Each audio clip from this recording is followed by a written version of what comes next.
ETF index mutual funds నేర్చుకుని stock మార్కెట్లో రాణించాలనుకుంటున్నారా? వెంటనే ఈ నెంబర్కి కాల్ చేయండి.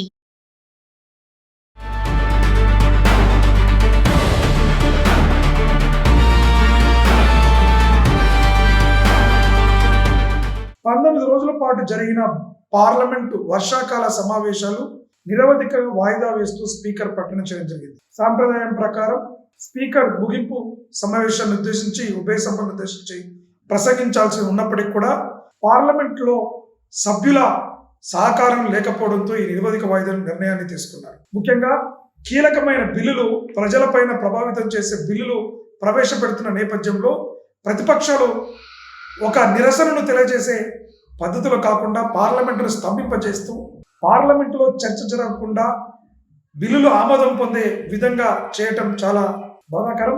ముఖ్యంగా గౌరవ ప్రధాన ప్రతిపక్ష నాయకుడు చిన్నపిల్లల మాదిరిగా మైకును ఇచ్చినప్పుడు కూడా మాకు ఇవ్వలేదు అంటూ ఇబ్బంది పెట్టే ప్రయత్నం స్పీకర్ గారిని చూసాం. ఆ తర్వాత క్షణంలోనే లేదు ఇప్పుడు ఇచ్చారు అని మాట మారుస్తూ చేస్తున్నటువంటి సంఘటనలు కూడా చూసాం. మొత్తానికి పార్లమెంట్లో చర్చ కన్నా గందరగోళమే ఎక్కువగా కనపడింది. ఇది కొంత బాధాకరమైనప్పటికీ, ఏది ఏమైనప్పటికీ పార్లమెంట్లో ముఖ్యంగా 12 రకాల బిల్లులు ఆమోదం పొందడం జరిగింది. వీటిలో మరి ఏవి ఆ 12 రకాల బిల్లులని మనం పరిశీలించినప్పుడు సుప్రీంకోర్టు న్యాయమూర్తుల సంఖ్యకు సంబంధించి సవరణ బిల్లు 226 సంబంధించి ప్రవేశపెట్టి ఆమోదించడం జరిగింది. సుప్రీంకోర్టులో ప్రధాన న్యాయమూర్తిని మినహాయించి న్యాయమూర్తుల సంఖ్యలను 33 నుంచి 37కు పెంచడం ఈ యొక్క బిల్లు యొక్క ప్రధాన లక్ష్యం. రెండవ బిల్లు జాతీయ గౌరవానికి అవమానాల నివారణ బిల్లు 2026. అంటే మనందరికీ తెలుసు, జాతీయ గీతం ఆలాపన చేసేటప్పుడు ఉద్దేశపూర్వకంగా ఎవరైనా జాతీయ ఆలాపనను ఆపే ప్రయత్నం చేసినా కూడా అది నేరంగా పరిగణించబడుతుంది. అది నేడు వందే మాతరం గేయానికి కూడా ఆ దిశగా సవరణలు చేస్తూ ఆటంకం కలిగించడాన్ని శిక్షార్హమైన నేరంగా పరిగణిస్తూ ఈ బిల్లును కూడా తీసుకురావడం జరిగింది. దేశవ్యాప్తంగా నీట్ ప్రవేశ పరీక్ష లీక్ అవ్వడంతో ఎత్తినటువంటి ఆందోళన నేపథ్యంలో మూడవ బిల్లు పబ్లిక్ పరీక్షల అక్రమ పద్ధతుల నివారణ సవరణ బిల్లు 2026ను తీసుకురావడం జరిగింది. అంటే పోటీ ప్రభుత్వ పరీక్షలలో మోసాలు కానీ అక్రమ పద్ధతులను అరికట్టేందుకు ఈ కఠిన చర్యలు ఉండే విధంగా ఈ బిల్లును పొందుపరచడం జరిగింది. అదేవిధంగా నాలుగవ బిల్లు చూసుకుంటే జనన మరణాల నమోదు సవరణ బిల్లు 2026. అంటే గతంలో మనకు జనన మరణాల నమోదు ప్రక్రియను కనీసం 10 సంవత్సరాల లోపు ఎప్పుడైనా చేసుకునే వెసులుబాటు ఉండేది. వాటిని మరింత కఠినతరం చేస్తూ కేవలం 2 సంవత్సరాల లోపే వాటిని చేసుకోవాల్సిన అవసరాన్ని చేస్తూ సవరణలు చేయటువంటి చర్యలు కూడా మనము చూడడం జరిగింది. అదేవిధంగా అప్రోప్రియేషన్ నంబర్ 3 బిల్లు 2026. అంటే ఇది 5వ బిల్లు. దాంట్లో కేంద్ర ప్రభుత్వం అదనపు వ్యయాలకు కన్సాలిడేటెడ్ ఫండ్ నుంచి నిధులను వినియోగానికి అనుమతినిస్తూ కూడా ఈ యొక్క అప్రోప్రియేషన్ బిల్లును 2006 సంబంధించి మనం ప్రవేశపెట్టడాన్ని చూస్తున్నాం.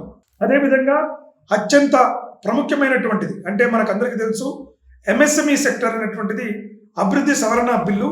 సూక్ష్మ చిన్న మధ్యతరగా పరిశ్రమల రిజిస్ట్రేషను, రుణాలు, చెల్లింపులు మరియు వ్యాపార వాతావరణాన్ని మెరుగుపరుచుకోవడానికి సంబంధించినటువంటి ఈ ఎంఎస్ఎంఈ బిల్లును కూడా ఈ యొక్క పార్లమెంట్ సమావేశాల్లో ఆమోదం తెలపడం జరిగింది.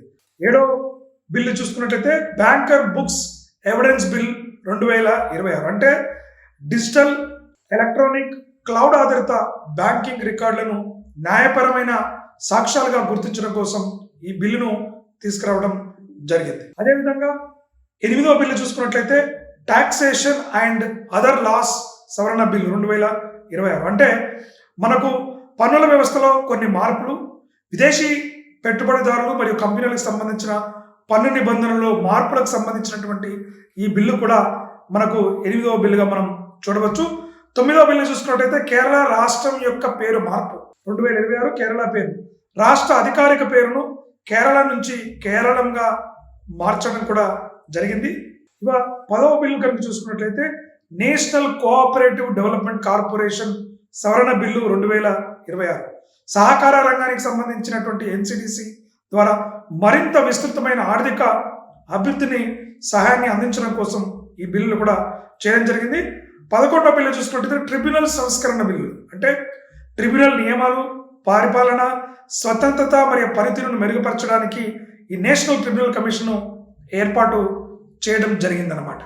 ఇక చివరిగా 12వ బిల్లు చూసుకున్నట్లయితే mines and minerals development regulation సవరణ బిల్లు 2026. అంటే ఖనిజ హక్కులు, మైనింగ్ ఆదాయాలు మరియు రాష్ట్రాలు విధించే కొన్ని లేవీలకు సంబంధించిన నిబంధనలు మార్పులకు సంబంధించి ఈ బిల్లులను ఈ వర్షాకాల సమావేశంలో మనకు ఆమోదం చేసింది. అంటే ఇవి భారత ఆర్థిక వ్యవస్థకు చాలా ముఖ్యమైనటువంటి బిల్లులుగా మనం చూడవలసిన అవసరం ఉంది. అటు ఎంఎస్ఎంఈ సవరణ బిల్లు కావచ్చు, ఈ చిన్న పరిశ్రమలకు వ్యాపార సౌలభ్యానికి ఎంతగానో ఉపయోగపడుతుంది. అదేవిధంగా పెట్టుబడులను ఆకర్షించుకోవడానికి taxation and other laws amend bill ఉపయోగపడుతుంది.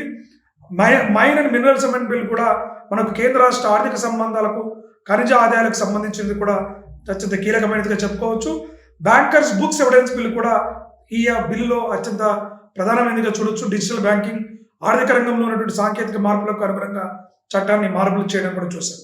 అదేవిధంగా ట్రిబ్యునల్స్ రిఫార్మ్స్ బిల్లు కూడా న్యాయ వ్యవస్థలో పెండింగ్ కేసులు, నియంత్రణ సంస్థల సామర్థ్యపై ప్రభావం తదితర సంబంధించిన బిల్లును కూడా చేయడం జరిగింది. కాబట్టి చాలా ముఖ్యమైనటువంటి బిల్లును ఈ యొక్క పార్లమెంట్ సమావేశంలో చర్చకు పెట్టినప్పటికీ కూడా గౌరవ సభ్యులు కేవలం నిరసన తెలపాలి అనే ఉద్దేశంతో సభల్లో చర్చ జరగకుండా అంతరాయం కలిగించడం ఈ దేశ పౌరులకి ఎంతగానో నష్టాన్ని కలిగిస్తోంది. ఇలాంటి ముఖ్యమైన బిల్లులు ఖచ్చితంగా చర్చ జరగాలి. విలువైన సూచనలు, సలహాలు చేయాల్సినటువంటి అవసరము ఎంతైనా ఉన్నప్పటికీ కూడా గౌరవ సభ్యుల యొక్క తీరును మాత్రం స్పీకర్ గారు వెలిగిస్తున్నప్పుడు కూడా కొన్ని కఠినమైన చర్యలను కూడా స్పీకర్ తీసుకోవాల్సినటువంటి అవసరం కనబడతా ఉంది. ఈ బిల్లులో, ఈ సమావేశాల్లోనే డీలిమిటేషన్ బిల్లు 2026కి సంబంధించి కూడా రాజ్యాంగ సవరణ బిల్లు ఆమోదం పొందాల్సిన ప్రయత్నం చేసినప్పుడు కూడా అది ఆమోదం పొందలేదు. కాబట్టి అవి రాబోయే బడ్జెట్ సమావేశాల్లో ప్రవేశపెట్టడానికి ఆస్కారం ఉంది. ఇది మొత్తంగా పార్లమెంట్ సమావేశాల్లో జరిగినటువంటి ప్రధాన మార్పు.